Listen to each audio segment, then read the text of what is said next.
special day, one that you'll never forget. But the hard part's just beginning. Ryan and I have known you for a very, very long time. I've watched you grow up. I've watched you grow in your relationship with God. And one of the things that I've always loved about you has been your heart, your family, your loyalty. Megan, you, from the moment I met you, I remember thinking to Ryan, he is way out of his league. So let me just be the first to welcome you to guys who have married way out of their league. This is one of those days. So Megan, you are beautiful on the inside and out, and seeing how much you two love Jesus and want to make that a part of your life and the center point of your marriage is a really inspiring part. But here's the thing that sometimes we can overlook on days like today. Anybody can fall in love. The hard part is staying in love. And each of your stories in life are making you into who God created you to be. He uses each part of your past to mold and to shape your future. And God's desire is that you stay connected to Him first, and then out of that love for God flows a love for each other. And Jesus never asked people to achieve perfection before He accepted them. He loved people right where they were, regardless of whatever they had done, and He was committed to them regardless of their feelings about Him. Now, I love the Bible because the Bible is an honest book, and there are times when the people of God forget God. They may even do things that God finds offensive or hurtful, but God is always committed to loving us. And I'm grateful that my own relationship with Christ is not dependent upon my feelings, but God's commitment to me. And by getting married today, both of you, as individuals, are saying in front of all of your friends and family that I am making a commitment to unconditionally love this person in the same way that Christ has loved me. During both the good times and even the tough times of your marriage, the key issues are not going to be your feelings or your personal happiness or satisfaction, but it's your commitment that you're making to each other. Megan, I promise to love you and point you toward Jesus each and every day. I promise to be your best friend, to continue learning new things about you long after our wedding is over. I promise to celebrate with you during every great season and every great conversation, and to reassure you and support you when times get difficult. I promise to lead our family with strength and humility, and to show you grace and forgiveness when they're needed. I promise to grow old and gray with you, and to never take for granted the incredible life we share. And finally, I promise to be yours and only yours for as long as we both shall live. Ryan, it has been my greatest joy to be yours and to be loved by you.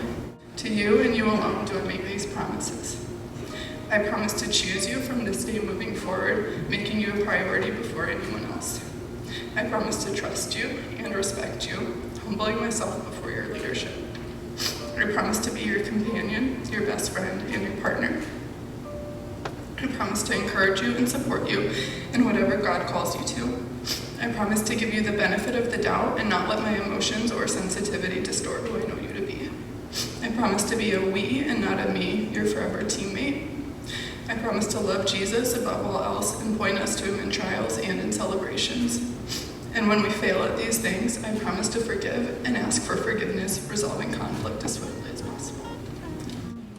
Ryan and Megan, as witnesses of the vows that you have exchanged and the commitment you have made to one another and to the Lord, it is with great pleasure that I get to pronounce you both husband and wife. In the name of the Father, the Son, and the Holy Spirit. Ryan, you may kiss your bride.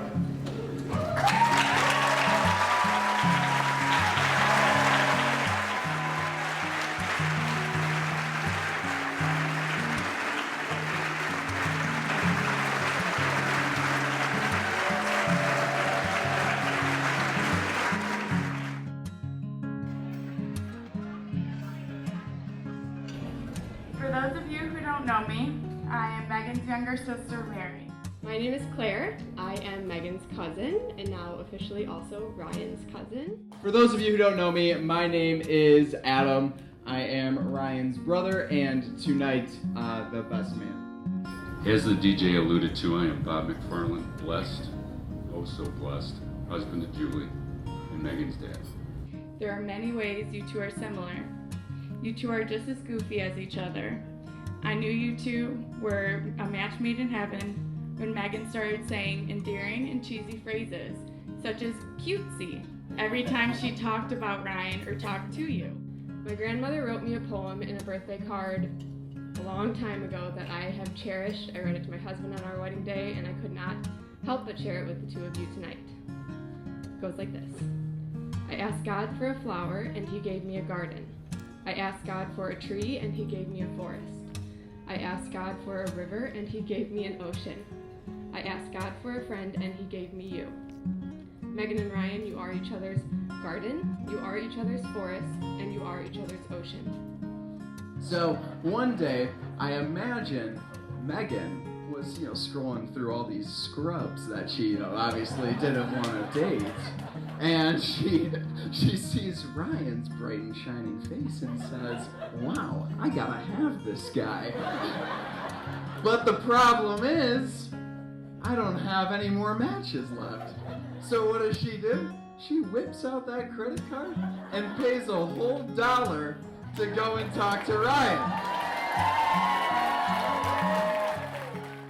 The quote I heard was, "No father ever thinks a man will be good enough for his daughter until one is." I was by myself.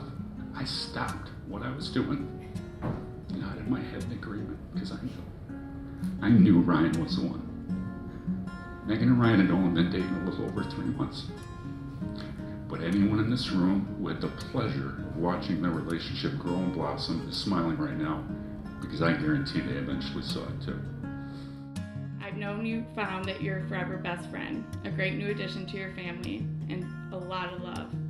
Ryan, you found the best spouse you could have. Please treat my sister like your MVP. You cannot grow closer to each other without keeping God at the center of your relationship.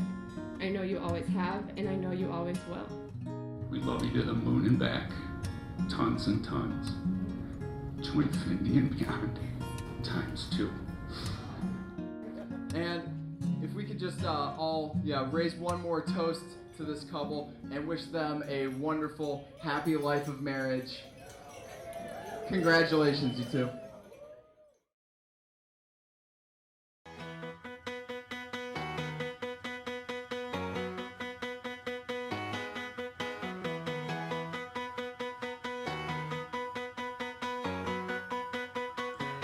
So do you remember